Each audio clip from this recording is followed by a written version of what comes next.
قال یا بنی انی ارا فی المنام انی اذبحک فانظر ماذا تری قال یا ابت افعل ما تؤمر ستجدونی ان شاء اللہ من الصابرین۔ صدق اللہ العظیم۔ رب اشرح لی صدری ویسر لی امری واحلل عقدۃ من لسانی یفقہوا قولی۔ اللہم ارنا الحق حقا وارزقنا اتباعہ وارنا الباطل باطلا وارزقنا اجتنابہ۔ اللہم انی اسألک علما نافعا ورزقا طیبا وعملا متقبلا۔ میرے انتہائی قابل احترام بھائیوں، دوستوں، ساتھیوں اور میری بہنوں، آج حضرت ابراہیم علیہ السلام کی زندگی کا ایک ایسا نمایاں پہلو میں آپ کے سامنے لانا چاہتا ہوں کہ جو ہماری روزمرہ زندگی سے بہت زیادہ متعلق ہے، اور اس کو میں نے ٹائٹل عنوان دیا ہے وفادار بیوی کا۔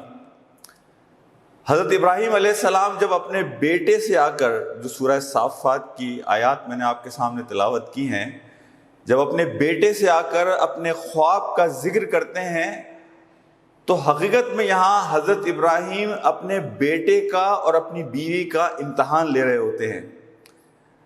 انی اذبحک فانظر ماذا تری، یعنی ان الفاظ میں آپ یہ دیکھنا چاہتے ہیں کہ میرا بیٹا عظمت کے کس مقام پر کھڑا ہے،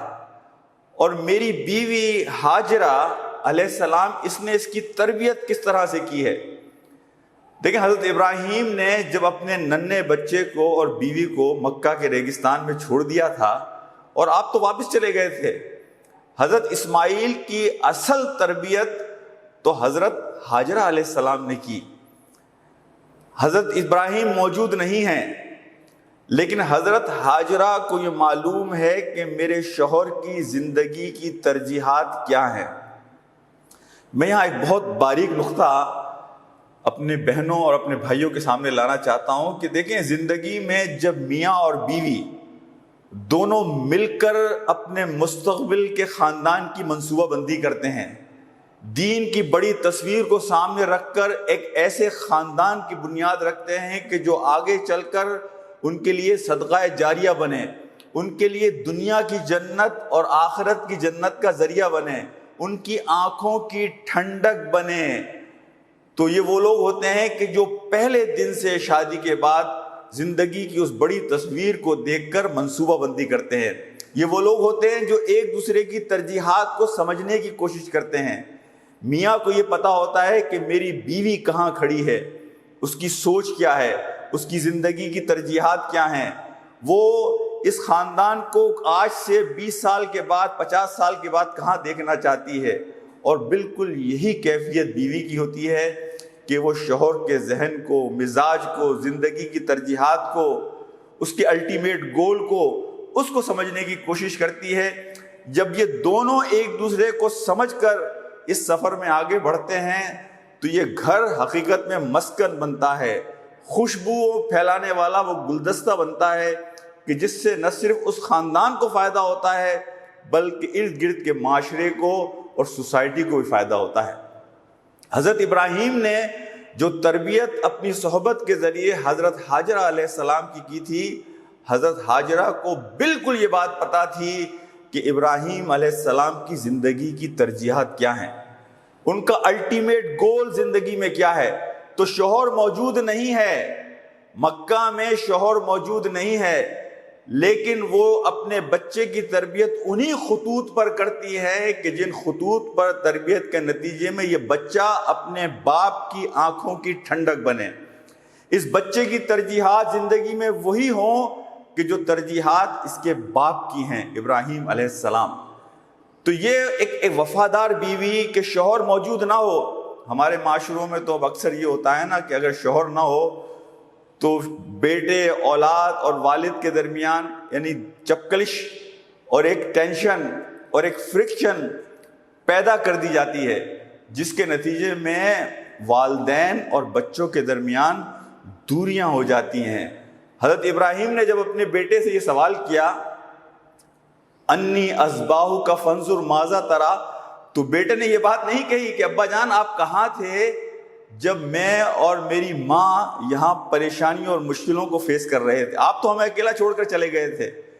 اس زندگی میں ہم نے جو مشکلات برداشت کی اس کا اندازہ تو ہمیں ہی ہے ابا جان آپ کہاں تھے کہ جب میری ماں کو آپ کی ضرورت تھی اور مجھے آپ کی ضرورت تھی؟ یہ بات نہیں کہی، بلکہ اس بیٹے نے جس کے بارے میں قرآن نے حضرت ابراہیم علیہ السلام کو بشارت دی تھی، فَبَشَّرْنَاهُ بِغُلَامٍ حلیم، کہ ہم تمہیں حلیم بیٹا، اطاعت گزار بیٹا، فرما بردار بیٹا نصیب فرما رہے ہیں۔ قرآن کی اس آیت کی تصدیق ابراہیم علیہ السلام نے حاصل کی حضرت اسماعیل کے جواب میں، جب حضرت اسماعیل نے اپنے باپ کے سوال پر فوری طور پر بغیر کسی جھجک کے، ایک لمحہ سوچے بغیر یہ بات کہی کہ قال یا ابت افعل ما تؤمر ستجدونی انشاءاللہ من الصابرین، تو اس جواب میں وہ حلیم کی تصویر ہے، وہ اطاعت گزار بیٹے کی تصویر ہے، اس بیٹے کی تصویر ہے کہ جو رخصت کا راستہ نہیں، عظمت کے راستے پر چلنا چاہتا ہے۔ اس جواب میں اس تربیت کی جھلک ہے کہ جو تربیت حضرت ہاجرہ علیہ السلام نے حضرت اسماعیل علیہ السلام کی تھی۔ تو یہاں میں اس بات کو واضح کرنا چاہتا ہوں کہ ایک وفادار بیوی جب ان ترجیحات کو اپنی زندگی کی ترجیح بناتی ہے کہ جو اس کے شوہر کی زندگی کی ترجیحات ہیں، اور میاں بیوی ایک دوسرے کو سمجھ کر، ایک دوسرے کا ہاتھ پکڑ کر، ایک دوسرے کا سہارا بن کر آگے بڑھتے ہیں، تو اس گھر میں ایسے ہی بچے پیدا ہوتے ہیں کہ جیسے حضرت اسماعیل علیہ السلام تھے۔ تو اس ذی الحجہ کے موقع پر یہ پیغام کہ ہم اپنے خاندان کو مسکن کیسے بنائیں، ایک خوشبودار گلدستہ کیسے بنائیں، مستقبل کے لیے لوگوں کے لیے مثال کیسے بنائیں، اس کے لیے سب سے اہم اور بنیادی چیز یہ ہے کہ میاں بیوی ایک دوسرے کا ہاتھ پکڑ کر، ایک دوسرے کو سمجھ کر، ایک دوسرے کی زندگی کی ترجیحات کو سمجھ کر ایک پیج پر ہوں گے،